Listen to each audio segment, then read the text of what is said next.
رمضان رمضان رمضان يا حبيب رمضان رمضان. Bismillahirrahmanirrahim. Assalamualaikum warahmatullahi wabarakatuh. Alhamdulillah wassalatu wassalam ala rasulillah wa ala alihi wa sahabatihi wa mawalah. Rabbi syrah li sadri wa yassir li amri wahlul 'uqdatam min lisani yafqahu qawli. Teman-teman sekalian yang dimuliakan Allah, di dalam berpuasa kita harus punya target agar puasa kita berkualitas, agar puasa kita benar-benar menjadi puasa yang terbaik. Di dalamnya banyak sekali ibadah yang kita lakukan juga menjadi ibadah yang terbaik. Karena sebagaimana Rasulullah sallallahu alaihi wasallam mengingatkan ketika hendak melaksanakan sholat, di dalam banyak riwayat sahih Rasulullah mengingatkan para sahabat yang menjadi makmum saat itu dengan kalimat wasallu salatan muwaddi. Salatlah kalian seakan-akan salat ini adalah salat perpisahan. Maka di dalam Ramadan kita harus juga menekankan diri kita, wasumu saumatan muwaddi. Jadikan ibadah puasa kita seperti puasa perpisahan. Bagaimana keadaan seseorang ketika diberikan waktu yang waktunya itu terbatas, hanya 30 hari. Sedangkan bisa jadi di masa setelah 30 hari itu melaksanakan ibadah di bulan Ramadan ini, kita sudah tidak bisa melaksanakannya lagi di tahun yang akan datang. Maka yang harus difikirkan pertama kali oleh orang yang agar puasanya berkualitas adalah dia harus memurnikan ibadahnya karena Allah. Dia harus menjadikan ibadahnya semata-mata untuk Allah. Karena sesuatu yang murni, sesuatu yang asli, itu adalah sesuatu yang bisa dinilai sebagai sesuatu yang berkualitas. Ketika itu bercampur dengan yang lain, maka bisa dikatakan sesuatu itu sudah tidak berkualitas lagi. Maksudnya memurnikan adalah kita hanya beribadah, berharap pahala dari Allah. Kita melaksanakan amaliyah-amaliyah di bulan Ramadan ini tidak lain semata-mata tujuannya karena Allah. Ini penting untuk ditekankan. Kenapa? Karena ada banyak di antara kita mungkin yang kita ketika datang ke masjid untuk melaksanakan sholat tarawih, tujuannya bukan semata-mata karena Allah, karena asyik. Karena bersama-sama orang yang keluar, orang-orang yang dekat dengan rumah kita, mereka yang menjadi tetangga kita kemudian berbondong-bondong ke masjid, lalu kita ingin datang ke masjid. Atau misalnya orang-orang yang datang untuk memberikan takjil, kita juga ingin terlibat dalam keseruan itu. Maka jangan karena seru, maka karena jangan asyik, tapi karena semata-mata kita ingin mendapatkan pahala dari Allah Subhanahu wa ta'ala. Ingatlah bahwa di dalam sholat pun, ketika sholat itu tidak semata karena Allah, maka fawailul lil musallin, sholatnya hanya akan menjadikan dirinya celaka. Begitu juga di dalam sedekah, kalau sedekahnya itu tidak semata karena Allah, maka famasaluhu kamasali safwanin alaihi turab, diumpamakan seperti batu yang licin, di atasnya ada tanah, ada debu.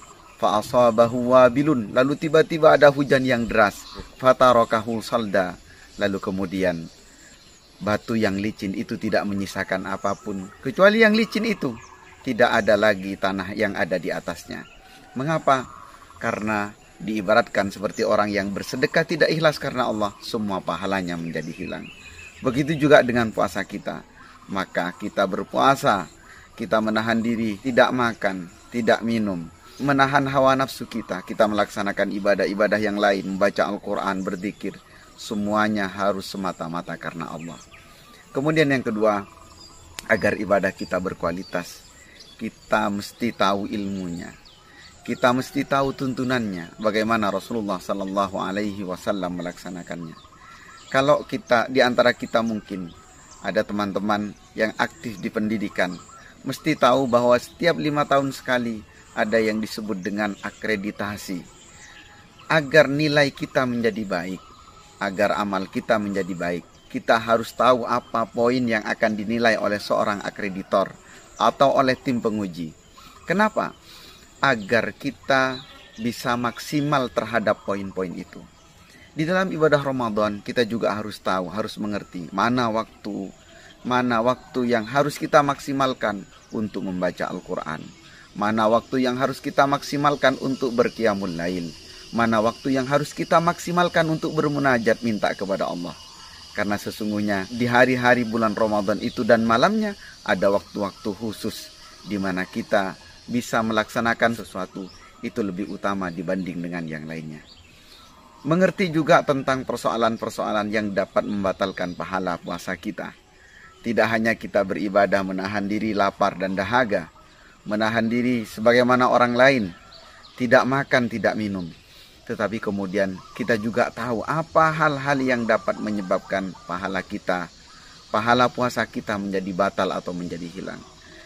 Maka penting sekali untuk mengetahui ilmu, untuk mengetahui cara, untuk mengetahui poin-poin tadi penilaian, sehingga amal ibadah kita menjadi berkualitas. Kemudian yang terakhir, yang perlu harus ditekankan dalam diri kita adalah hindari hal-hal sia-sia. Hindari hal-hal yang menyebabkan waktu kita terbuang sia-sia, apalagi sampai melakukan hal-hal yang buruk. Rasulullah sallallahu alaihi wasallam menyebutkan di dalam sebuah hadis, "Laisa siyamu minal akli wasyarabi." Bukanlah puasa karena menahan diri dari makan dan minum saja. Wa innamas siyam, tetapi puasa adalah anil lawi warrafas, yaitu meninggalkan kesia-siaan dan meninggalkan perkataan-perkataan yang buruk, meninggalkan perkataan-perkataan kotor. Fa in syatamahu ahadun, apabila ada orang yang kemudian mengejekmu, berkata-kata buruk kepadamu, au jahula alaik, atau dia bertindak jorok kepadamu, faqul inni shaim, maka katakanlah saya ini berpuasa. Rasulullah mengulangi inni shaim, saya sedang berpuasa. Artinya apa?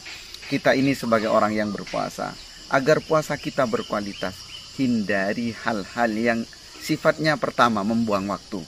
Kemudian yang kedua, hindari hal-hal apalagi yang sampai membatalkan ibadah, membatalkan pahala puasa kita. Maka mudah-mudahan amal ibadah kita di bulan Ramadan ini menjadi amal yang berkualitas, menjadi amal yang disukai oleh Allah, menjadi amal yang diridhai oleh Allah Subhanahu wa taala, sehingga akan mendatangkan kecintaan dari Allah Subhanahu wa taala kepada kita. Semoga bermanfaat. Wabillahi taufiq wal hidayah. Assalamualaikum warahmatullahi wabarakatuh.